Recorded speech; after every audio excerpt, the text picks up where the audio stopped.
జంతువులు మరియు మనుషులు నిజంగా ఎంత బిగ్గరగా శబ్దం చేస్తారో అని మీరెప్పుడైనా ఆలోచించారా?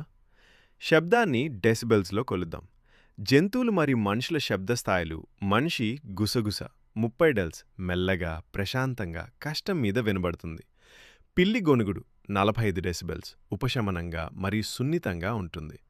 మనిషి మాట్లాడడం 65 డెసిబెల్స్ రోజువారీ సంభాషణ స్థాయి. కుక్క మొరగడం 95 డెసిబెల్స్ తీక్షణంగా మరియు దృష్టిని ఆకర్షించేదిగా ఉంటుంది. పసిపిల్ల ఏడుపు 100 డెసిబెల్స్ సున్నితమైన చెవులకు చాలా బిగ్గరగా ఉంటుంది. సింహం గర్జన 114 డెసిబెల్స్ మైళ్ళ దూరం వరకు వినబడుతుంది. రాక్ కచేరీ 120 డెసిబెల్స్ నొప్పి కలిగించే స్థాయి మొదలవుతుంది. జెట్ ఇంజిన్ 150 డెసిబెల్స్ రక్షణ లేకుండా అత్యంత ప్రమాదకరం. 85 డెసిబెల్స్ కంటే ఎక్కువ శబ్దాలు వినికిడిని దెబ్బతీస్తాయి. మీ చెవులను రక్షించుకోండి.